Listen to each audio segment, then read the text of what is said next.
That day I was home, I was asleep, it was my day off. My son came in and told me that a plane had crashed into the tower, the World Trade Center. Actually, I was a new medic when that went down. And it was pretty intimidating because I'd seen it like everybody else on the news. And we both said the same thing. Boy, that's going to be some fire to fight that high. I called my battalion, spoke to my lieutenant. His words to me were, we're probably at war, get in any way you can. They had lost 9 guys. 9 guys, our local firehouse. The same fire guys that were my heroes 11 years earlier. The firemen that I worked with in 16 and 7 on East 29th Street, we had lost the entire truck company. It's a wall falling down. Whenever I see the planes crash into the tower, I see that. This is beginning to bother me. It's beginning to bother me. The men of 9/11 were men who did what men are supposed to do in the face of danger.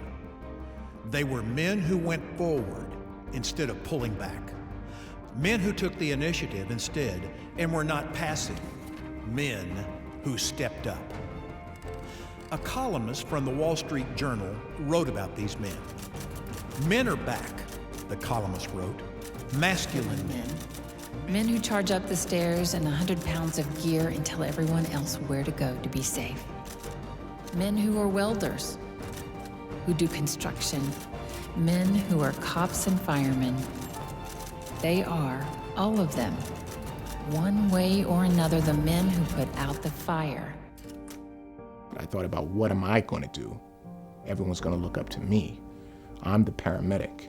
I've been trained in pre-hospital care.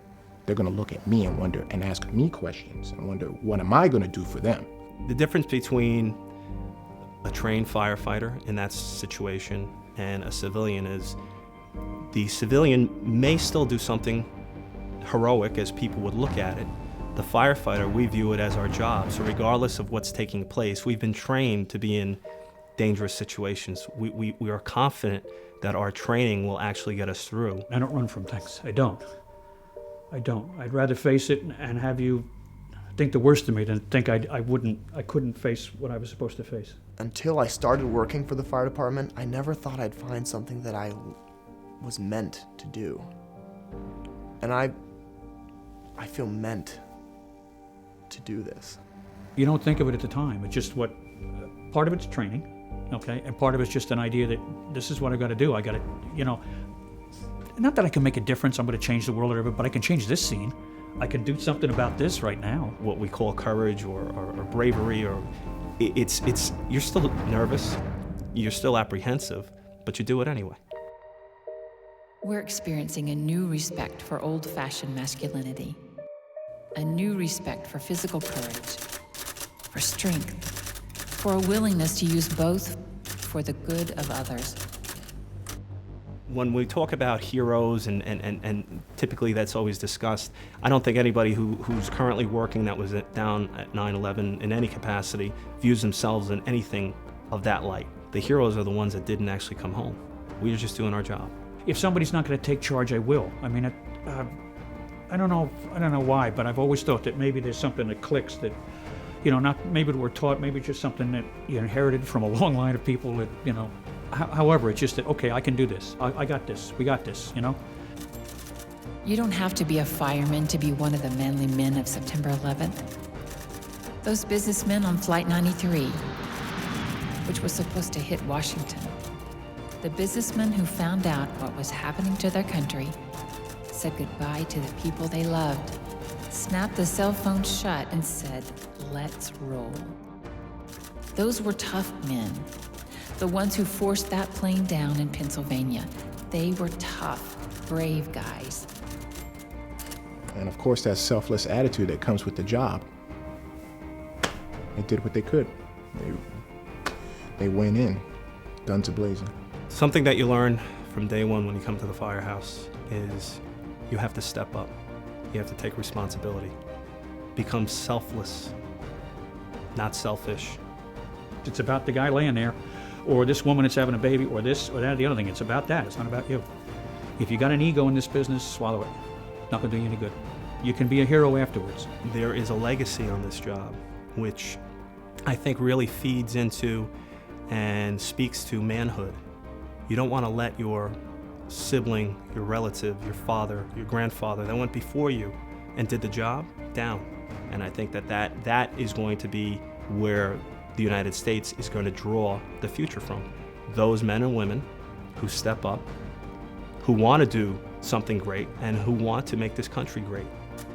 It's hard to be a Man, man. the columnist wrote. I'm certain of it. To be a man in this world is not easy. Good men suck it up and remain good-natured, constructive, And helpful. Men don't run from the battle, they run toward it. They don't back down, they take initiative. They step up.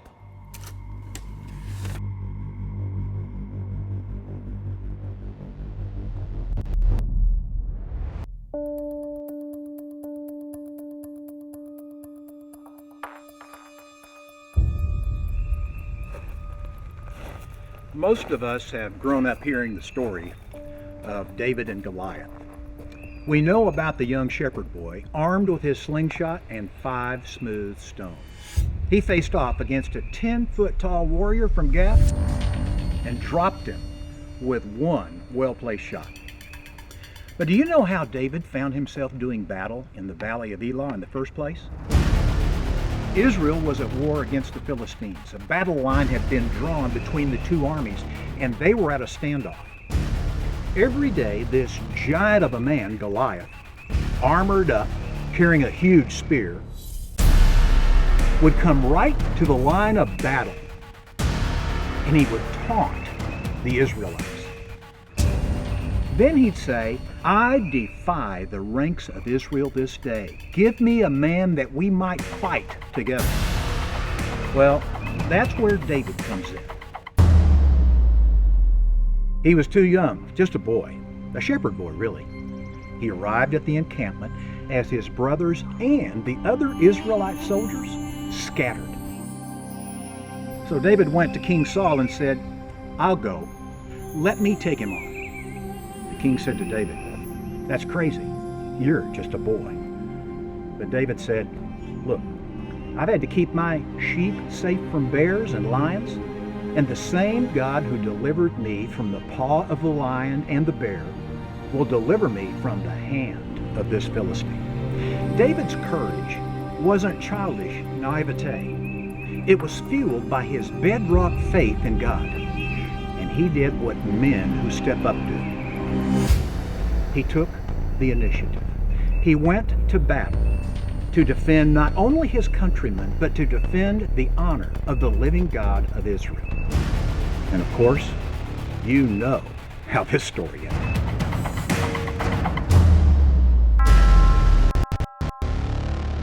The thing that holds most men back are feelings. In fact, I see 3 kind of feelings that hold men back. The first is the feeling of passivity. Just fold your hands and go, "I just don't want to do it." Another one, though, that rivals that is the feeling of inadequacy. It's kind of like, I don't think I can do it, therefore I won't. And then the last is the feelings of fear. The fear that I'm afraid of trying that, or the fear of failure if I do try that. And those feelings are constantly at work in a man's life. And so what courage does is it seizes a principle, the principles of God's Word, and it says we're going to press into those feelings rather than give in to those feelings. And if I press hard enough and long enough, which is what I think men are called to do, that's courage in action, then they press through those feelings and principle triumphs. How do you lead when the bullets are real, when you might be sending someone home in a body bag as opposed to an airplane? I faced that question on the very first day of combat. I was standing outside my command post, just watching the heat waves bouncing off the minarets of the mosque, 125 degrees outside. I was watching the Iraqi people just doing their thing. And then there are my tanks rolling out in the sector, and I'll just never forget, the time they were supposed to take over was 1400 or 2 p.m., and I glanced down at my watch to make sure everything's going all right. Just as I looked down, boom, a massive explosion erupts about 1.25 miles out. Smoke and fire build into this mushroom cloud about 250 feet high. Guys are talking all over each other, there's panicked voices. And then the 3 letters that you never want to hear come across that radio. KIA, killed in action. First 4 minutes, I've lost my first soldier. I sprint down to my tank. My mind just swirling, going, oh my, I just lost somebody. It's also combined with, I'm about to get my first firefight. And as I'm going outside to the west gate, there's another tank coming in. The entire right side of that tank is decimated. And Sergeant Vallant's no longer inside the hatch. Now he's dead in the turret. And so as we're going out there, I'm praying. I was like, God, don't let fear get me. Don't let fear get me. I'm gonna have to step out of here. I've got to be courageous. They can't see that I'm afraid. You've got to give me strength. You've got to be here. And so for the rest of that day, like, God gave me not only courage, but energy to make it. Because we went all day, and we were getting shot at. Stuff was getting blown up. But the fear was gone. Several things that I learned about courage and taking initiative. One was that fear sometimes had power over me, taking initiative with my wife. When I want to shut down, when I want to be like, whatever. No. It takes courage. The only real difference is that there's actual bullets flying in the air. But the fear is the same. The heart race, kind of the adrenaline rush is the same as when I have to be vulnerable with my wife, or when I have to approach conflict with another person. I don't want to approach conflict. I'm a people pleaser. I want people to like me. And so all of a sudden, I have to have that courage to take initiative, say, I'm going to risk the relationship. For the mission's sake, the kingdom must go forward, and I want what's best for you. And oh my gosh, those conversations are hard. I think that's been the transition. Different battlefield, same plan, same purpose. I've interacted with many in the military who love the men that they work with, and they have sent them into positions where the issue wasn't termination of a job. It was a high probability, knowing the data of what they were asking that man or that platoon to do, that some or many would not come back alive. See, it's the dilemma of all leadership and why most of us want somebody else to lead.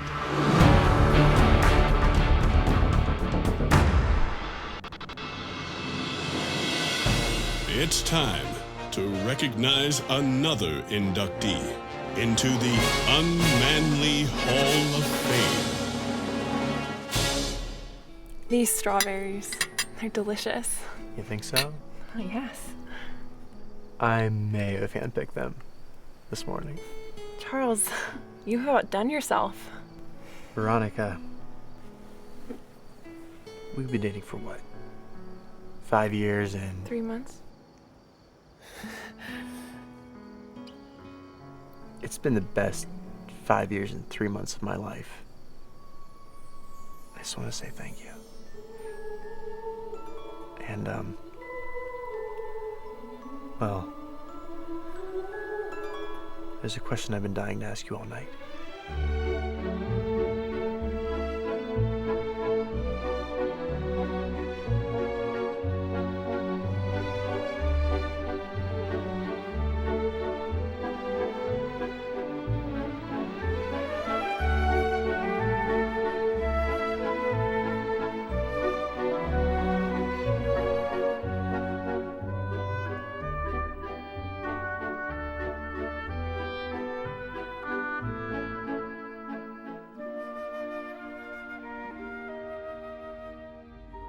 Veronica, will you let me use your car this weekend? Yes, we did have plans to go to the symphony, but Ace got a killer deal on some tickets to the anime convention, and I may or may not have already designed my costume. Yeah, you could come along. Sure, but how awkward would that be for you? Really, you'd be kind of be a third wheel. And you know Ace just broke up with his girlfriend. He's gonna be a miserable wreck, and I can't turn him down.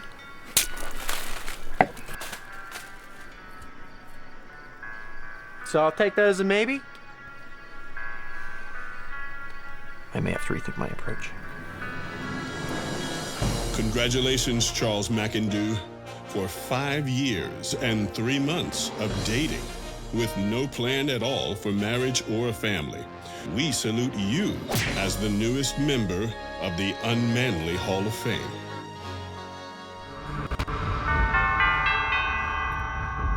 I don't know what the most courageous thing I've ever done is. I know the one thing that was one of the hardest was the church was growing. It had exploded. It had grown to, I think, maybe 6,000, so it made it one of the largest, fastest growing churches in America in one of the least church cities.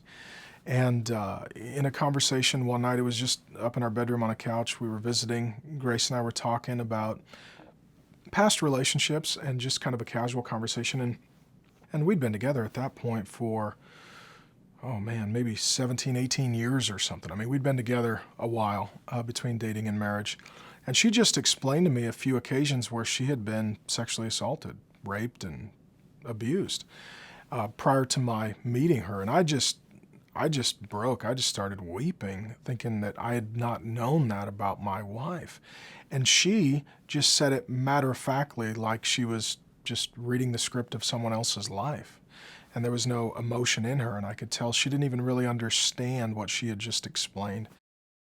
That sort of led to a season of me really getting to know her and her getting to know her past and us getting to know Jesus in a deeper way. And it was around that time I could just tell, like, she's going to need me available more, emotionally present more. We had just had our 5th child, so the timing is not great. We had just decided to go multi-site in video because we'd outgrown our location.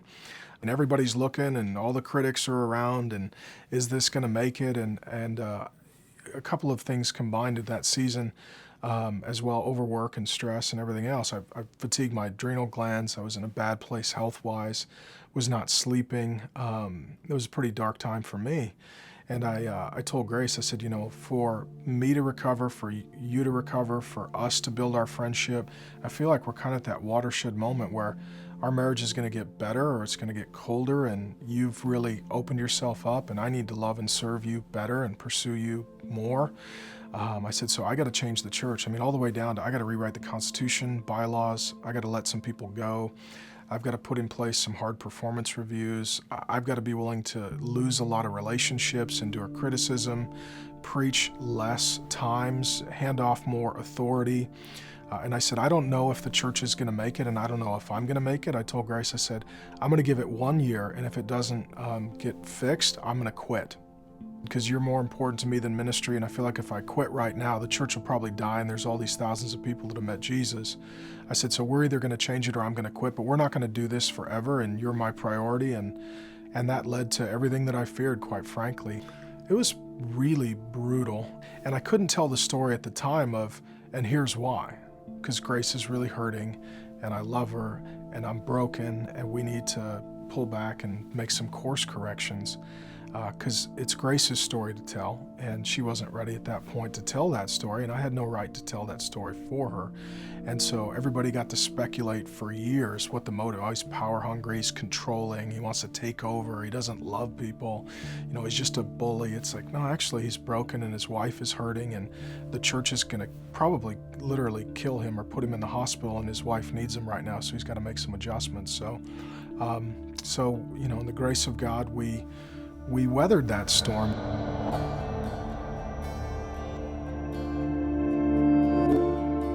We got married in 1981, April of 1981, and I was working in retail, sporting goods, managing a sporting goods store. I was gonna work my way up, and I always told her, this next promotion, we'll get it, you know, just hang on. No, that's the great lie. There is the next move meant more responsibility, but all I saw was more dollars. He came from, you know, his mom, born in Mexico, worked 2 jobs. At the age of 5, my dad left, so it's just it was tough. So then when we married, I knew that mealtime was going to be very important to us. And before we had our children, I was right there beside him working retail. But it was when we started having kids that I was at home and noticed, you know, the big void of him not being there. And as you know, the greatest balancing act for every man is to figure out how to do work and home and make them both work well together, and I wasn't doing well. If I worked till a 6 o'clock shift, that was when I was supposed to get off. Maybe I came home at 7. And then if I closed the store, which was 9 o'clock, it was 10. That's just too late to feed a family. I started to feel jealous. You know, there was a little bit of jealousy there. It's like, what's so attractive about work? Why can't you come home and be with me? One of my lines was, hey, it's a man's world. You got to just understand that. So I would come home late, and she would heat up my dinner, and we'd have discussions, and it would get ugly. And one night, she wasn't talking, and I knew something was wrong, and I said, we're not going to have this conversation again. And she goes, no, we're not. But I am going to talk to our pastor tomorrow. For us, as a young Christian couple, attending church on Sunday regularly meant that I was in the faith and doing my job. I remember thinking that our pastor needs to know. He needs to know, because I need help. The Lord just kept prodding me not to let that drop. And I was like, are you sure? I just don't want to go there again. And so I just said, yeah, I'm going to the pastor. I'm going to tell Tom. I stayed up all night.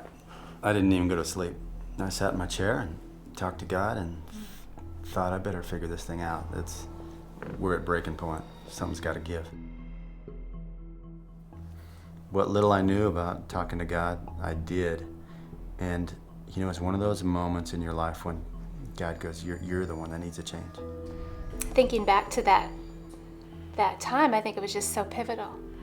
Had I not confronted him and gone to the pastor, absolutely beyond a shadow of a doubt, we'd be divorced today. There's no possible way that we would have stayed together. Our family would be destroyed. I kind of knew this day was coming a little bit, and it was over time that God used her to show me that was sin in my life and I needed to change. In the morning when she got up, I said, why don't you come over here and sit down. So she sat next to me and I said, I've got a game plan. I remember thinking, this is going to take a lot of courage. I'm going to go to my supervisors. I said, I'm going to get Sundays off. I know both my assistants would like to rotate Sundays, and I gave him a plan, and he bought it. So I was afraid. I was definitely afraid. But what was cool is God honored that, and that was probably my courageous moment, is standing before my bosses and saying, I need to dial it back. We knew what we wanted to do. It was just getting there that was hard. We knew the ground we wanted to make up, and we knew we wanted to break that chain, and we were going to do things differently.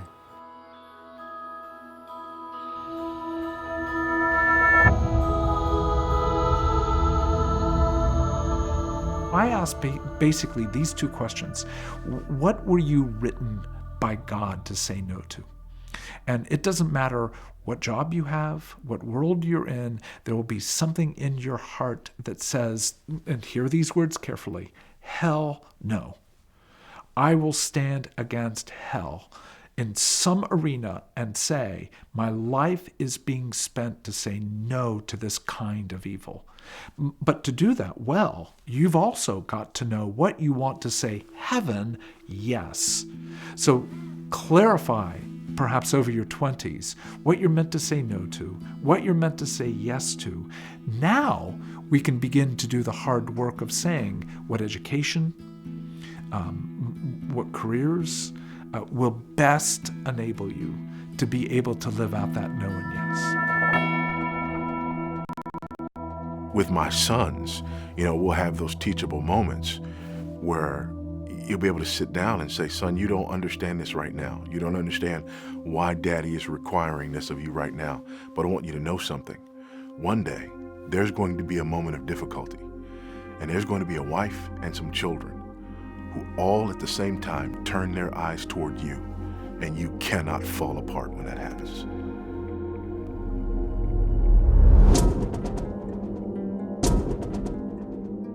We don't know a ton about Dietrich Bonhoeffer's last hours, but what we know is he was a faithful Christian to the end.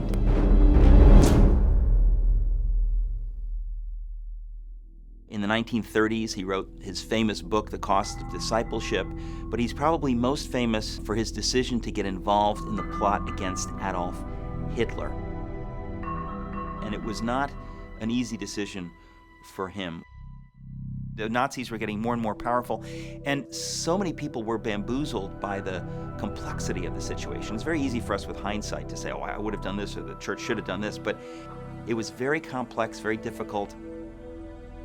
Bonhoeffer was a man who simply wanted to do the will of God. He was the leader of an illegal seminary, an underground seminary of the confessing church. Those are the good guys who did not go along with the Nazified state church. He was not seeking to die. I think he would not make his decisions based on fear. He simply wanted to know, what would the Lord call me to do? And things were changing in Germany very dramatically, and Bonhoeffer was constantly asking the Lord to show him, now what do I do? Now what do I do? This was a time where really when the SS gave orders to destroy synagogues, to burn synagogues. This was in 1938. He realized that this attack on the Jews was an attack directly on God himself and on the people of God. And innocent lives are being killed left and right, more and more and more and more and more. When do we say, I have to stop him with violence? I mean, you realize that Bonhoeffer was always thinking these things through logically, but Bonhoeffer also knew that the God of the Scripture is the God of the Scripture. And if he calls me to do something, who am I to even question it? There's a joy in obeying this God. If you're worshiping God, you know that he's exhorting you to act. He's exhorting you to take chances, as long as you're doing it unto him, as long as you're trying to obey him. Even if you make mistakes, it's okay. And Bonhoeffer saw lots of people in the church who were afraid. They were acting defensively, acting fearfully, and saying, well, I better not do this, better not do that. Bonhoeffer said, well, better to do something unto the Lord than just hide and just wait for this period to pass. And when the time came actually to get involved in the plot to assassinate Adolf Hitler, he did come to the conclusion that this was what God was calling him to do, and he took action. He was very bold, and he was all about action. And just around this time, he was arrested for his involvement in an operation to get 7 Jews out of Germany. That's a far cry from being involved in the plot to kill Hitler. Then once that plot was uncovered, of course, Bonhoeffer's days were numbered. Bonhoeffer always understood that there's a price you pay, that there's a risk. The difference between action and inaction simply has to do with faith. If you have robust faith in Jesus Christ, you're a different person than somebody who is merely religious.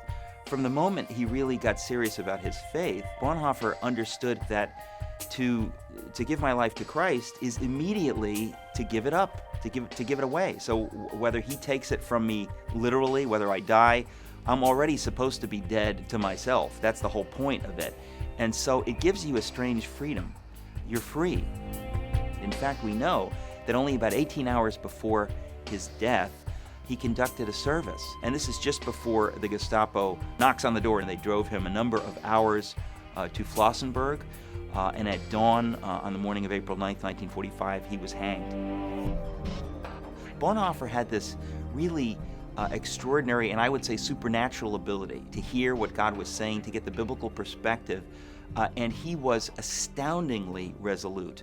And then he was a champion, a hero in being resolute, and not just for himself, but in how he dealt with other people, exhorting them to act, not just to say, well, this is interesting, let's have some more committee meetings, but to think it through to the bottom and then to act.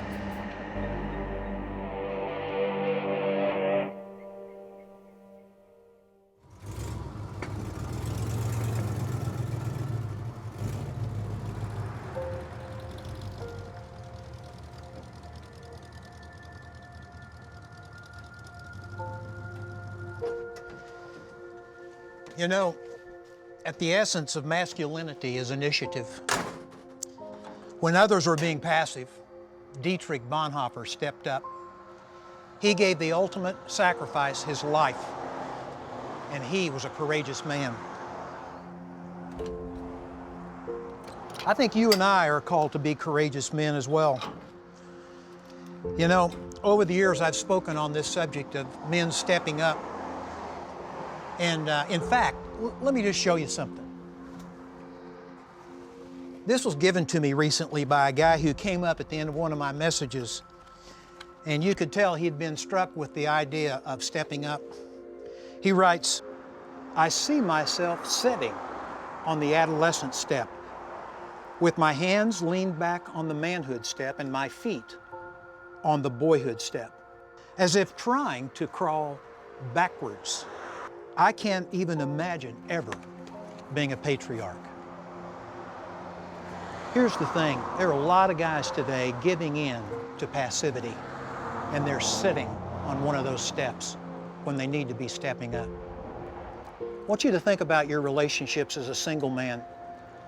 Did you step up and initiate there, or were you passive? Maybe you're a husband and a father. Do you watch TV and go online and let your wife do the dishes and put the kids to bed?